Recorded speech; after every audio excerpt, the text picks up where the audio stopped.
Hola, bienvenidos a este rincón de lectura. El lector para todos hoy os trae el relato de Mary Shelley, Frankenstein. Es interesante porque la historia del cine es una leve referencia a la novela y la novela es muy amplia. La historia comienza cuando Robert Walton escribe una serie de cartas a su hermana.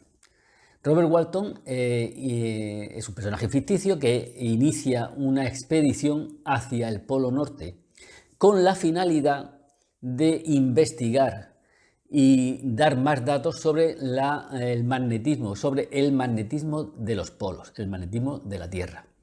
Y ya vamos a llegar al momento en que se ha iniciado esa travesía y el barco ha quedado atrapado entre los hielos, al principio en el Polo Norte. La tripulación, en un momento dado, ve a lo lejos un trineo que lleva un ser que poco tiene que ver con humano, porque es muy grande, de proporciones muy grandes. Lo ve en la lejanía. Días después, aparece flotando en un cascote de hielo un náufrago. Ese náufrago es Víctor Frankenstein.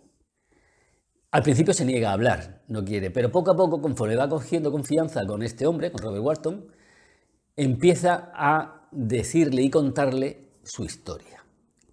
Esa es la historia que comprende realmente la novela Frankenstein. Y la inicia en su niñez, en su juventud, cómo se aficionó por la medicina y cómo se le incrustó la idea de dar vida a los tejidos muertos. Pero no describe la historia esta como estamos acostumbrados, del castillo, de Frankenstein, eso no lo describe como tal. Ella se centra mucho más en la historia de este ser y de quien lo creó. Comenzamos la lectura. Capítulo 4. Una desapacible noche de noviembre contemplé el final de mis esfuerzos. Con una ansiedad rayana en la agonía, coloqué a mi alrededor los instrumentos que me iban a permitir infundir un hálito de vida de la cosa inerte que yacía a mis pies. Era ya la 1 de la madrugada. La lluvia golpeaba las ventanas sombríamente y la vela casi se había consumido. Cuando, a la mortecina luz de la llama, vi cómo la criatura abría sus ojos amarillentos y apagados. Respiró profundamente y un movimiento convulsivo sacudió su cuerpo. ¿Cómo expresar mi sensación ante esta catástrofe o describir el engendro que con tanto esfuerzo e infinito trabajo había creado? Sus miembros estaban bien proporcionados y había seleccionado sus rasgos por hermosos. ¡Hermosos! ¡Santo cielo! Su piel amarillenta apenas se ocultaba el entramado de músculos y arterias.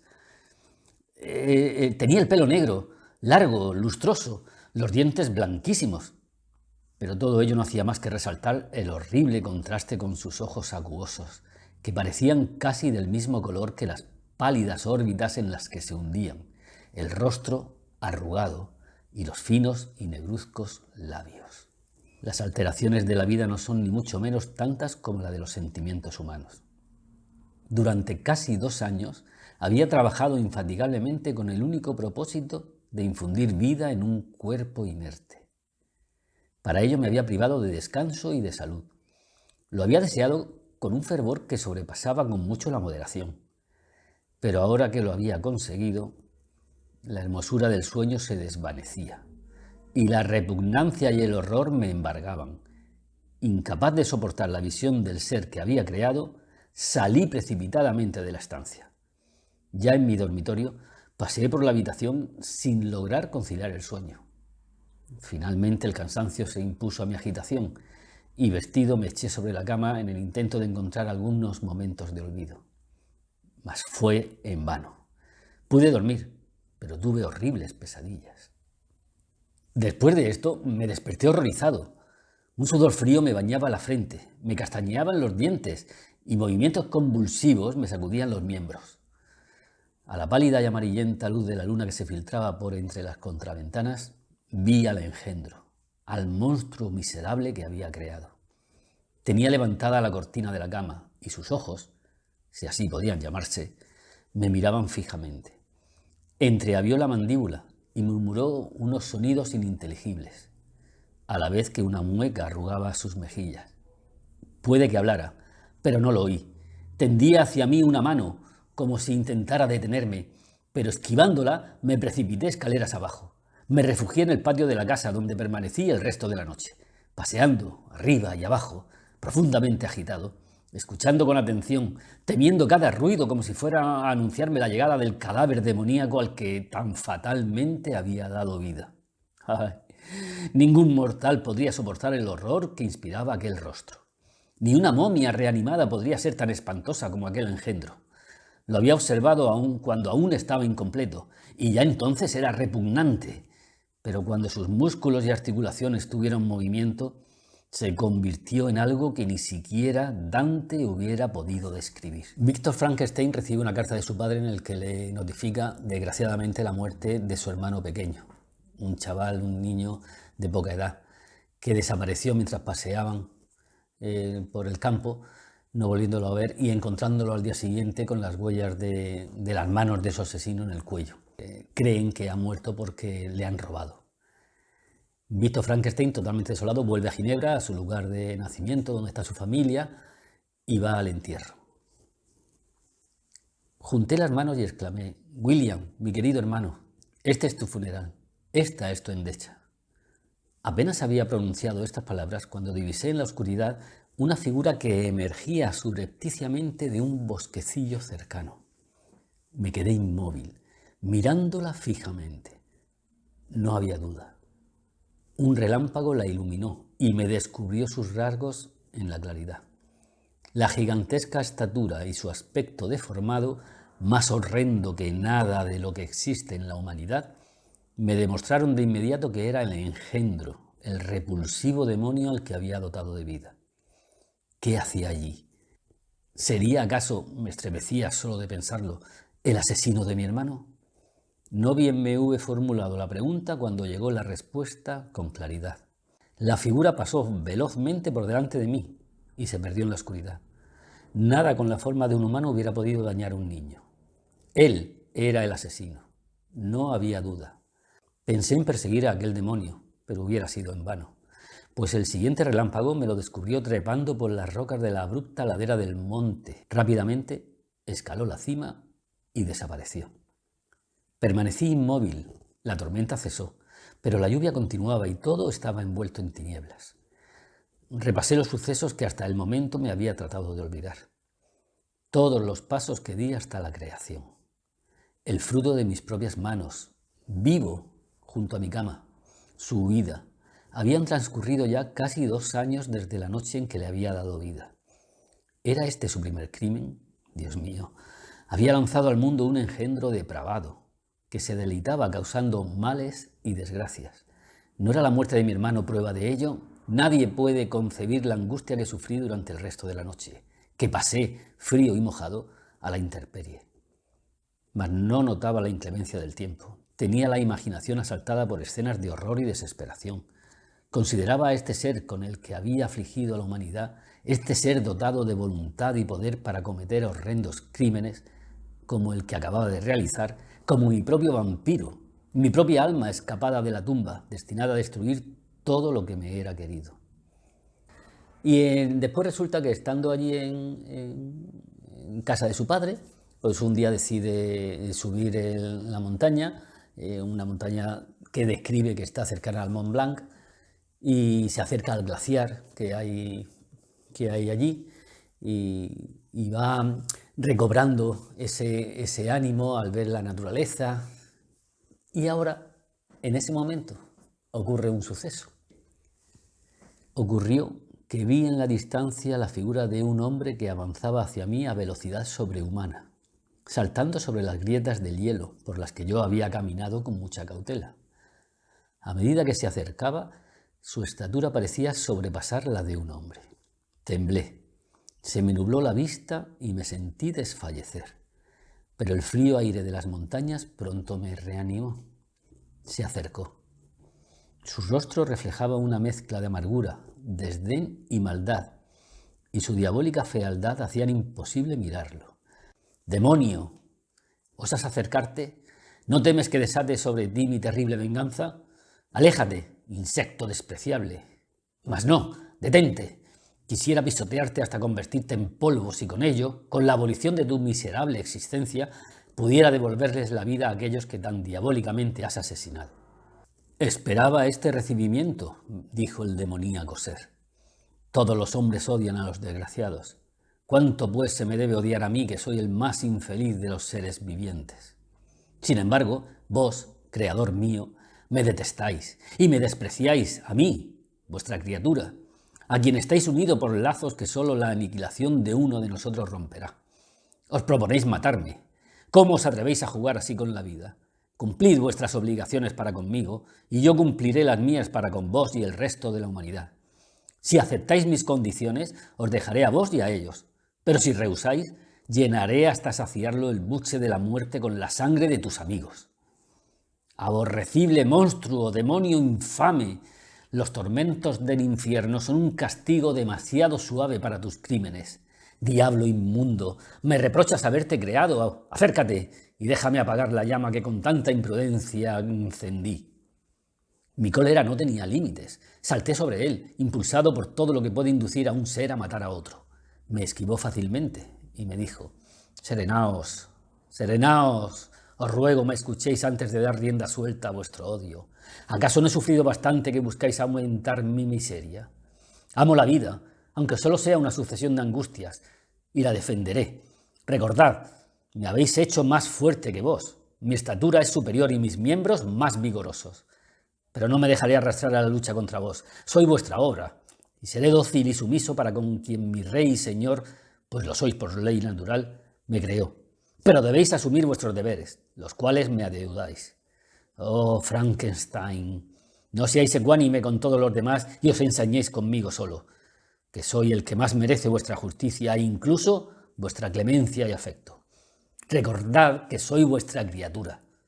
Debía ser vuestro Adán, pero soy más bien el ángel caído a quien negáis toda dicha. Doquiera que mire, veo felicidad de la cual yo estoy irrevocablemente excluido. Yo era bueno y cariñoso. El sufrimiento me ha envilecido. Concededme la felicidad y volveré a ser virtuoso. Escuchad mi historia. Es larga y extraña. Pero subid a la choza de la montaña, pues la temperatura de este lugar no es apropiada para vuestra constitución. El sol está aún muy alto. Antes de que descienda y se oculte tras aquellas cimas nevadas para alumbrar otro mundo, habrás oído mi relato y podrás decidir. De ti depende el que abandone para siempre la compañía de los hombres y lleve una existencia inofensiva, o me convierta en el azote de tus semejantes y el autor de tu pronta ruina». Víctor Frankenstein acompaña a la criatura solamente con el deseo de que ésta le confiese que es el asesino de su hermano, que es lo que él quiere demostrar, y entonces darle muerte. El ser empieza a explicarle que la confusión que tuvo al despertar, describe que había descubierto el fuego y le indica también que sigue su camino, entra en un pueblo y ahí es donde comprueba que todos le causan terror su imagen. Es una repulsión total. Él lo que quería simplemente era vivir, pero su aspecto hace que los habitantes, los demás humanos, lo rechacen de esa manera tan violenta. Me refugié temerosamente en un cobertizo de techo bajo, vacío, que contrastaba poderosamente con los palacios que había visto en el pueblo. Este cobertizo, sin embargo, estaba adosado a una casa de aspecto bonito y aseado, pero tras mi reciente y desafortunada experiencia no me atreví a entrar en ella. Mi refugio era de madera, pero de techo tan bajo que apenas podía permanecer sentado sin tener que agachar la cabeza. Pero estaba seco. Y aunque el viento se filtraba por numerosas rendijas, encontré que era un sitio agradable para protegerme de la lluvia y del frío. Y ahora continúa la descripción de la vida en esa casa, cómo se comportan los habitantes, los dos chicos y el anciano. Pasó bastante tiempo antes de que descubriera que la pobreza que padecían en grado sumo era uno de los motivos de intranquilidad de esta familia. Su sustento solo consistía en verduras del huerto y leche de su vaca, muy escasa durante el invierno, época en la que sus dueños apenas podían alimentarla. Creo que a menudo pasaban mucha hambre, en especial los jóvenes, pues en varias ocasiones los vi privarse de su propia comida para dársela al anciano. Este gesto de bondad me conmovió mucho. Yo solía durante la noche robarles partes de su comida para mi sustento, pero cuando advertí que esto los perjudicaba, me abstuve, contentándome con bayas, nueces y raíces que recogía de un bosque cercano. Descubrí también otro medio para ayudarlos. Había observado que el joven dedicaba gran parte del día a recoger leña para el fuego, y durante la noche a menudo yo cogía sus herramientas, que pronto aprendí a utilizar, y les traía a casa leña suficiente para varios días. Recuerdo la sorpresa que la joven demostró la primera vez que hice esto, al abrir la puerta por la mañana y encontrar un montón de leña fuera. Dijo algunas palabras en voz alta y el joven salió y expresó a la vez su asombro.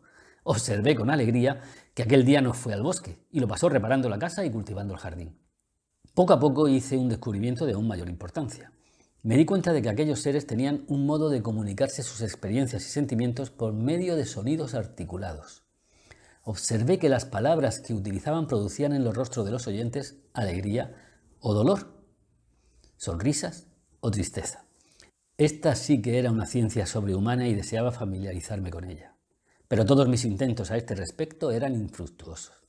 Hablaban con rapidez y las palabras que decían, al no tener relación aparente con los objetos tangibles, me impedían resolver el misterio de su significado. Sin embargo, a base de grandes esfuerzos y cuando ya había pasado en mi cobertizo varias lunas, aprendí el nombre de algunos de los objetos más familiares: fuego, leche, pan, leña. Aprendí también los nombres de mis vecinos. La joven y su hermano tenían ambos varios nombres, pero el anciano solo tenía uno: padre. A la muchacha la llamaban hermana o Ágata, y al joven Félix, hermano o hijo. No puedo expresar la alegría que sentí cuando comprendí las ideas correspondientes a estos sonidos y pude pronunciarlos. Distinguía otras palabras que ni entendía ni podía emplear, tales como bueno, querido, triste.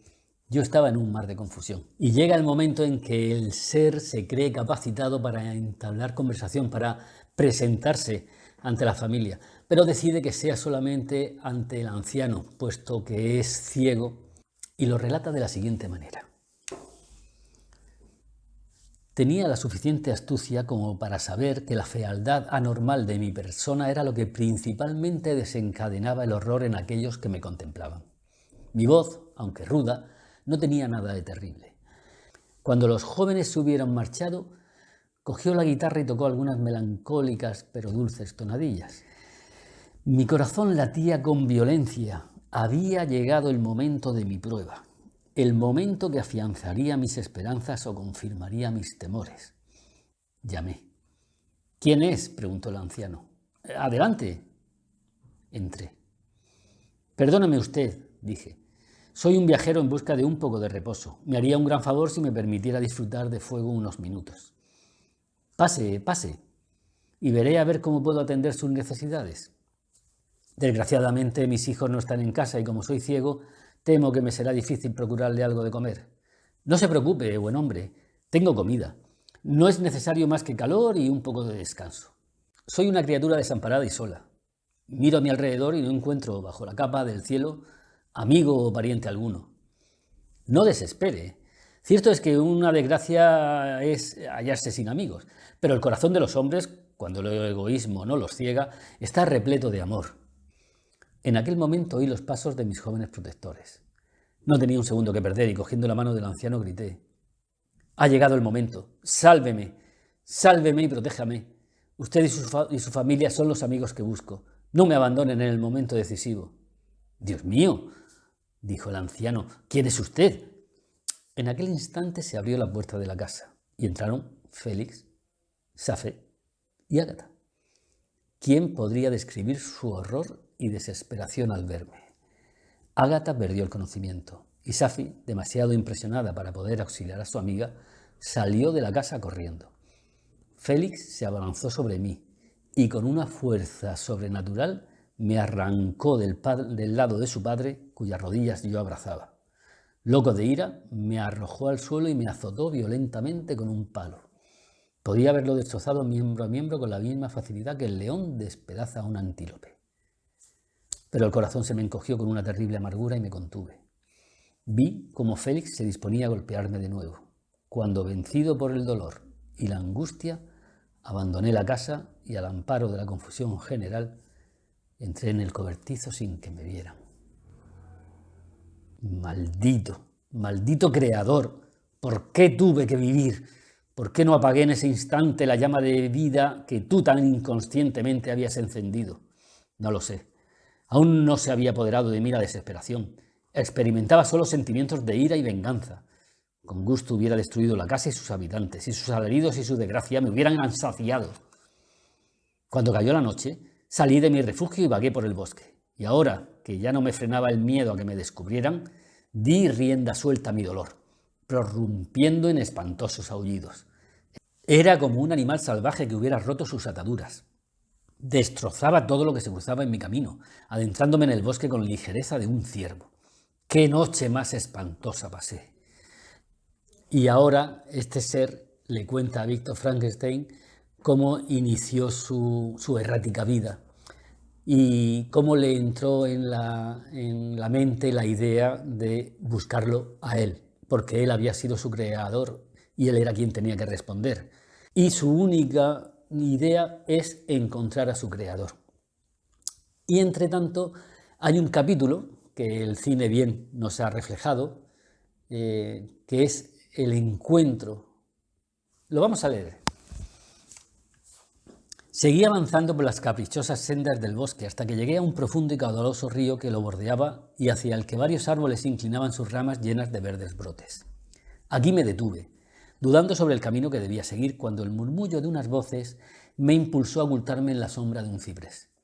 Apenas había tenido tiempo de esconderme cuando apareció una niña corriendo hacia donde yo estaba, como si jugara a escaparse de alguien. Seguía corriendo por el escarpado margen del río, cuando, repentinamente, resbaló y cayó al agua. Abandoné precipitadamente mi escondrijo y tras una ardua lucha contra la corriente conseguí sacarla y arrastrarla a la orilla. Se encontraba sin sentido.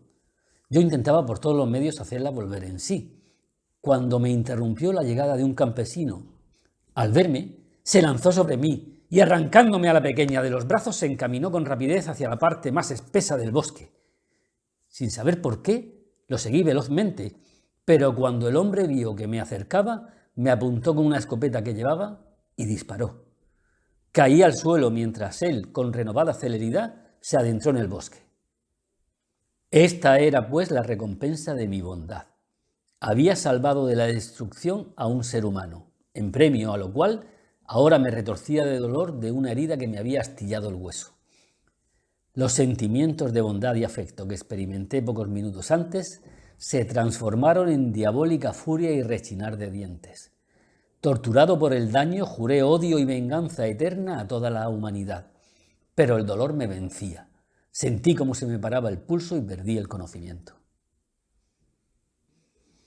Pero ya mis sufrimientos estaban llegando a su fin, y 2 meses después me encontraba en los alrededores de Ginebra. Llegué al anochecer y busqué cobijo en los campos cercanos, para reflexionar sobre el modo de acercarme a ti. Me azotaba el hambre y la fatiga, y me sentía demasiado desdichado como para poder disfrutar del suave airecillo vespertino, o la perspectiva de la puesta de sol tras los magníficos montes de Jura. En ese momento, un ligero sueño me alivió del dolor que me infligían mis pensamientos. Me desperté de repente con la llegada de un hermoso niño que, con la inocente alegría de la infancia, entraba corriendo en mi escondrijo. De pronto, al verlo, me asaltó la idea de que esta criatura no tendría prejuicios y de que era demasiado pequeña como para haber adquirido el miedo a la deformidad. Azuzado por este impulso, cogí al niño cuando pasó por mi lado y lo traje hacia mí. En cuanto me miró, se tapó los ojos con las manos y lanzó un grito. ¡Monstruo! ¡Ser repulsivo! ¡Quiere cortarme en pedazos y comerme! ¡Es un ogro! ¡Suélteme! ¡Se lo diré a mi padre! Nunca más volverás a ver a tu padre. Vendrás conmigo. ¡Horrendo monstruo! ¡Suélteme! Mi padre es juez. Es el señor Frankenstein y lo castigará. No se atreverá a llevarme con usted. Frankenstein.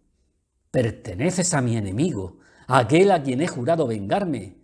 Tú serás mi primera víctima. La criatura seguía forcejeando y lanzándome insultos que me llenaban de desesperación. Lo cogí por la garganta para que se callara y al momento cayó muerto a mis pies.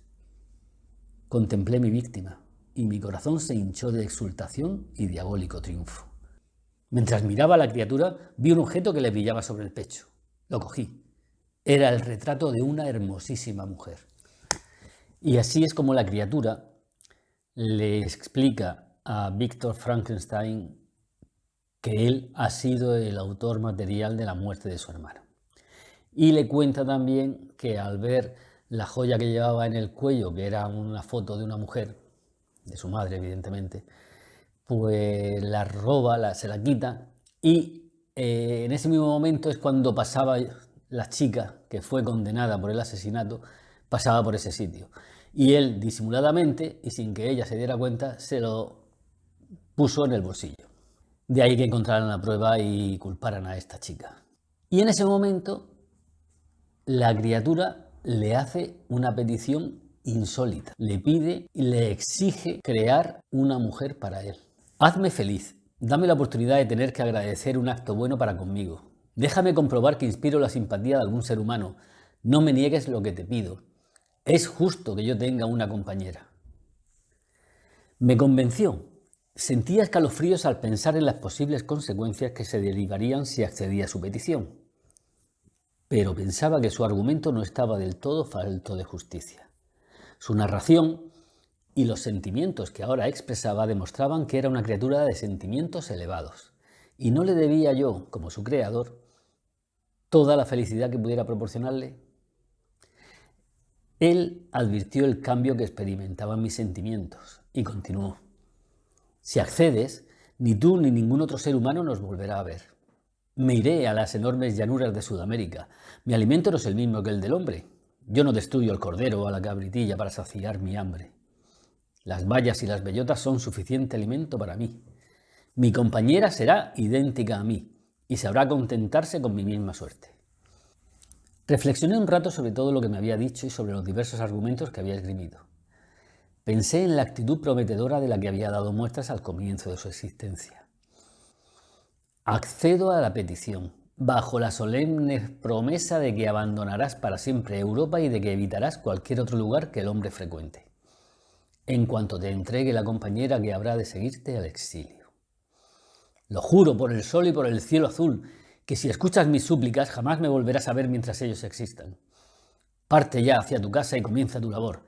Seguiré tu proceso con inexpresable ansiedad. Y no temas, cuando hayas concluido yo estaré allí. Y para justificar esta promesa ante sus familiares, les indica que está otra vez muy animado y que desea retomar sus estudios de ciencia y de fisiología y todo, en fin, que desea de nuevo volver a su actividad anterior, de lo cual se alegra mucho su padre. En ese momento el padre también le indica que cree conveniente, porque los ha visto y lo ha notado, que su prima Elizabeth y él formen matrimonio, se casen. Entonces es cierto que tanto ella le ama como él también la ama a ella y por tanto quedan prometidos en ese momento.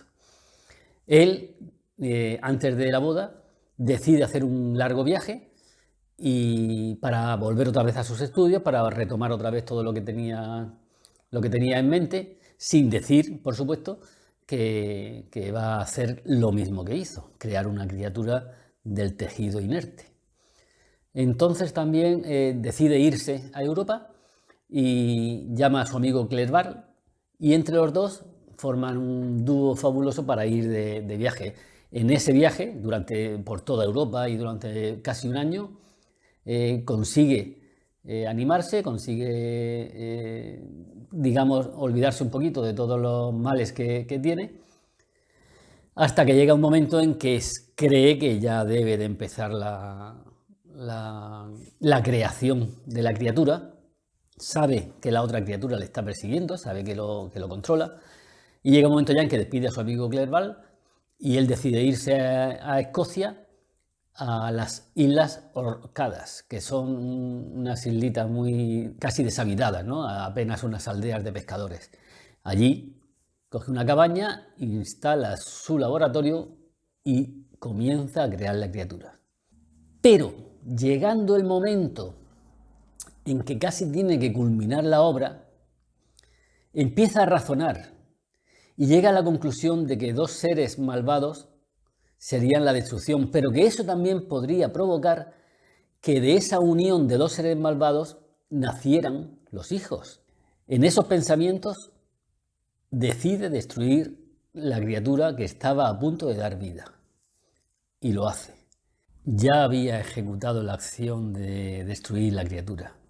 Y es entonces cuando, pocos minutos después, oí crujir la puerta, como si intentaran abrirla silenciosamente. Un escalofrío me recorrió los pies de pies a cabeza. Presentí quién sería, y estuve a punto de despertar a un pescador que vivía en una barraca cerca de la mía, pero me invadió esa sensación de impotencia que tan a menudo se experimenta en las pesadillas. Al poco, oí pisadas por el pasillo. Se abrió la puerta y apareció el temido engendro. La cerró y, acercándose, me dijo con voz sorda: «Has destruido la obra que empezaste. ¿Qué es lo que pretendes? ¿Osas romper tu promesa? He soportado fatigas y miserias, me marché de Suiza contigo, gateé por las orillas del Rin, por sus islas de sauces, por la cima de sus montañas. He vivido meses en los brezales de Inglaterra y en los desérticos parajes de Escocia. He padecido cansancio, hambre, frío. ¿Te atreves a destruir mis esperanzas? ¡Aléjate! Efectivamente rompo mi promesa. Jamás crearé otro ser como tú, semejante en deformidad y vileza. Esclavo, antes intenté razonar contigo, pero te has mostrado inmerecedor de mi condescendencia. Recuerda mi fuerza. Te crees desgraciado, pero puedo hacerte tan infeliz que la misma luz del día te resulte odiosa. Tú eres mi creador, pero yo soy tu dueño. Obedece. La hora de mi debilidad ha pasado, y con ella la de tu poder. Tus amenazas no me obligarán a cometer tamaña equivocación. Más bien me confirman en mi propósito de no crear una compañera para tus vicios. ¿Querrías que a sangre fría infectara la tierra con otro demonio que se complaciera con la muerte y la desgracia? Aléjate. Estoy decidido y con tus palabras solo acrecentarás mi cólera». El monstruo vio la determinación en mi rostro y rechinó los dientes con rabia. «Bien, me iré, pero recuerda, estaré a tu lado en tu noche de bodas».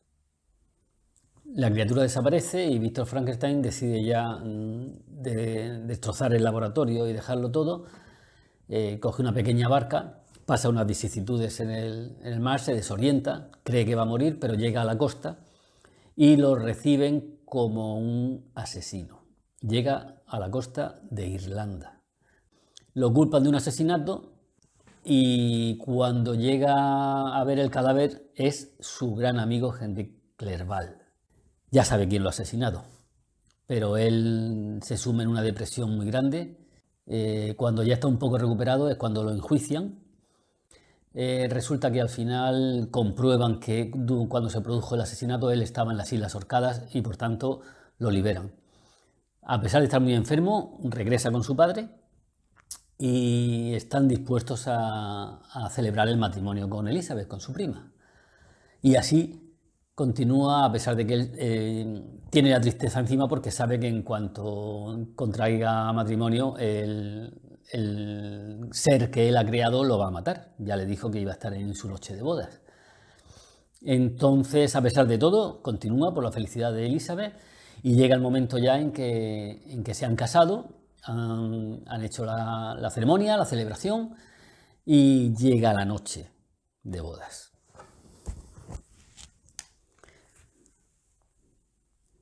Transcurrió una hora en esta inquietud. De pronto pensé en lo espantoso que le resultaría a mi esposa el combate que esperaba de un momento a otro. Le rogué que se acostara, dispuesto a no reunirme con ella en tanto no conociera las intenciones de mi enemigo. Me quedé solo y continué durante algún tiempo paseando por los pasillos de la casa y examinando cada rincón que pudiera servirle de escondrijo a mi adversario. Pero no descubrí rastro alguno de él. Y empezaba a pensar que alguna providencial casualidad había intervenido para impedirle llevar a cabo su amenaza, cuando oí un grito agudo y estremecedor. Venía de la habitación donde descansaba Elizabeth. Al oírlo comprendí la estremecedora verdad y me quedé paralizado. Noté cómo la sangre me corría por las venas y me ardía en las puntas de los dedos. Un instante después escuché un nuevo grito y corrí hacia la alcoba. Dios mío, ¿cómo no morí entonces? ¿Por qué me hallo aquí narrando la destrucción de mi mayor esperanza y la muerte de mi más pura criatura? Estaba tendida en el lecho, inánime, la cabeza ladeada, las facciones pálidas y convulsas, semiocultas por el cabello. ¿Cómo pude ver esto y seguir viviendo? Cuán tenaz es la vida y cómo se aferra a quienes más la desprecian. En un instante perdí el conocimiento y caí al suelo. Cuenta Frankenstein que cuando despertó estaba en la posada y rodeado de gente y vio el cadáver de su esposa. Se veía en su garganta las señales de las manos opresoras de su asesino. Mientras con agonizante desesperación me inclinaba sobre ella, levanté la vista. Me invadió una especie de pánico al ver que la pálida luz de la luna iluminaba la habitación. Con inexpresable horror vi asomarse a una de las ventanas el aborrecido y repugnante rostro del monstruo. Esbozó una mueca burlona mientras señalaba con su inmundo dedo el cadáver de mi esposa. Me abalancé hacia la ventana y extrayendo del pecho una pistola disparé. Pero esquivó la bala y huyendo del lugar a la velocidad del rayo se zambulló en las aguas del lago. Y ahora relata Víctor Frankenstein que su único fin en la vida era encontrar la criatura y darle muerte. Ya no podía aguantar más, porque además cuando él regresa a casa de su padre y le comunica lo que ha sucedido con Elizabeth, el padre no puede soportarlo y muere también. Entonces esa desgracia ya definitivamente le hace decidir a Víctor Frankenstein que tiene que acabar con su criatura. Hasta que consiguió dar con la pista de su enemigo, Víctor Frankenstein recorrió casi toda Europa y se dirigía a los polos, porque el monstruo sí podía aguantar más el frío y entonces iba a llevarlo, digamos, guiándolo hacia un lugar más inhóspito. Le iba dejando también pequeñas pistas. Si me sigues de cerca encontrarás no lejos de aquí una liebre muerta. Come y recupérate. Adelante, enemigo. Aún nos queda luchar por nuestra vida, pero hasta entonces te esperan largas horas de sufrimiento. Así iba dándole como pequeños esbozos la criatura a su creador, y le iba dando un poquito de cebo para que pudiera seguirlo y continuar ese agonizante final. Prepárate. Tus sufrimientos no han hecho más que empezar. Abrígate con pieles y aprovisionate, pues pronto iniciaremos una etapa en la que tus desgracias satisfarán mi odio eterno. Y prosigue el relato Víctor Frankenstein persiguiendo a la criatura constantemente hasta que casi lo tiene a una milla de distancia. La alegría que rebosa en su corazón de ver que puede llegar a él y darle muerte se contrasta con lo que sucede en ese momento, y es que el hielo se resquebraja y es cuando lo recoge el barco de Robert Walton. Víctor Frankenstein muere. Entré en el camarote donde yacían los restos de mi malhadado y admirable amigo. Sobre él se inclinaba un ser para cuya descripción no tengo palabras. Era de estatura gigantesca, pero de constitución deforme y tosca. Agachado sobre el ataúd tenía el rostro oculto por largos mechones de pelo enmarañado. Tenía extendida una inmensa mano de color y la textura de una momia. Cuando me oyó entrar, dejó de proferir exclamaciones de pena y horror y saltó hacia la ventana. Jamás he visto nada tan horrendo como su rostro. Pronto las olas lo alejaron y se perdió en la distancia y en la oscuridad. Y ese es el fin de la novela de Mary Shelley. Y nos veremos en la próxima entrega.